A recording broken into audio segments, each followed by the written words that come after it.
la saveur divine. Cette bonne nouvelle du royaume sera prêchée dans le monde entier pour servir de témoignage à toutes les nations. Alors viendra la fin. Préparation et présentation, Immaculée Milanesa.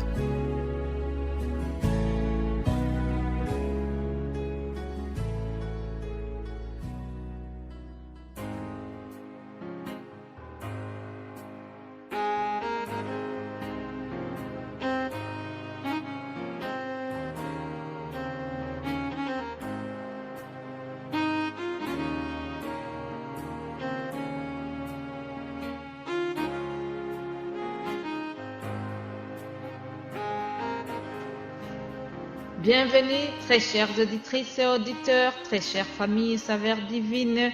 C'est au nom de Jésus-Christ que je vous accueille chaleureusement dans cette émission qui a pour but principal d'amener les âmes à Christ. C'est une joie et une grâce d'être au service du Roi des Rois en vous partageant ces paroles. Vous savez, la parole de Dieu est une lampe qui éclaire notre chemin. Ces paroles venant des Saintes Écritures sont précieuses pour nous, tout comme elles l'étaient pour David. Dans le psaume 119, verset 103, David dit ceci: « Que tes paroles sont douces à mon palais, plus douces que le miel à ma bouche. » Amen. Chers amis, je vous souhaite d'avoir ce goût et cette envie de la parole de Dieu. Oui, pour avoir une âme en bonne santé, il faut se nourrir de la parole de Dieu. Amen. Nous voilà à la fin de cette semaine où nous avons rappelé la puissance de la croix de Jésus-Christ. Nous suspendons ce chapitre, mais cela ne veut pas dire qu'il n'y a plus rien à dire à la puissance de la croix de Jésus-Christ. Pour ce dernier jour, je vous propose juste de voir ensemble les dernières paroles de Jésus-Christ à la croix. J'en profite d'ailleurs pour vous dire que, en fait, le Seigneur n'a pas dit grand-chose à la croix. Le prophète Ésaïe, dont je vous ai parlé hier, a dit aussi quelque chose de semblable à ce que je vous dis maintenant.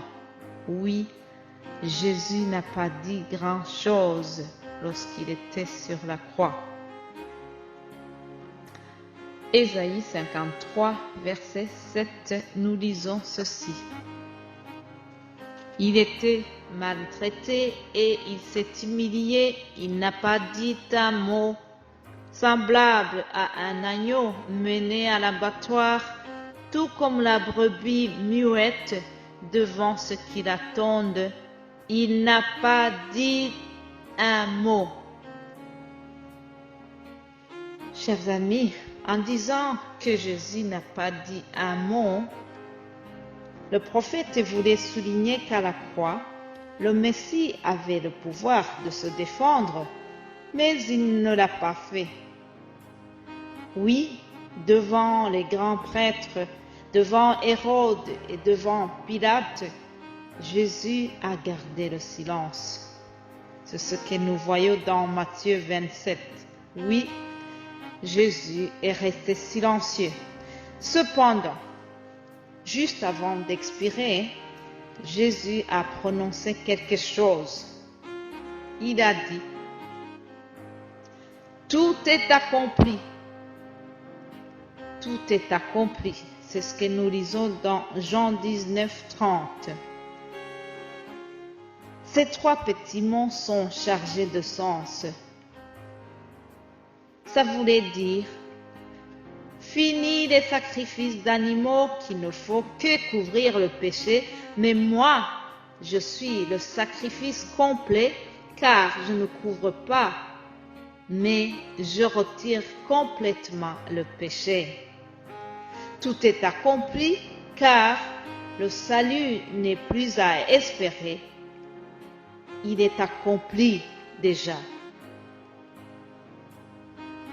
Tout est accompli veut dire aussi, je suis la source du salut pour l'humanité de tous les temps et de tout lieu. Tout est accompli. Je déchire le voile du temple et je vous ouvre un passage qui était interdit auparavant. Tout est accompli veut dire aussi que le temps de la grâce est là.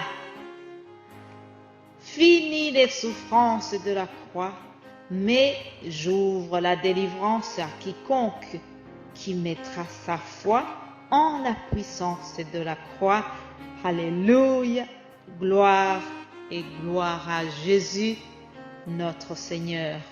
Merci pour la croix, Seigneur. Merci pour le prix payé. Tu pris mon péché, ma honte, dans ton amour et dans ta grâce infinie. Merci pour ce don, Seigneur. Merci pour tes mains percées, lavées dans ton sang précieux. Je peux connaître ton amour et ton pardon. Digne est l'agneau, assis sur le trône, couronné le roi des rois, tu règnes victorieux, grand et élevé, Jésus, Fils de Dieu, le chéri des cieux fut crucifié. Digne es-tu, Seigneur, digne es-tu, Seigneur.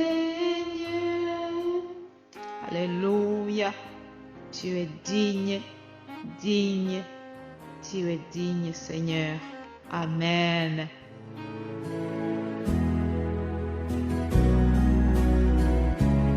La saveur divine. Cette bonne nouvelle du royaume sera prêchée dans le monde entier pour servir de témoignage à toutes les nations. Alors viendra la fin. Préparation et présentation, Immaculée Milanesa.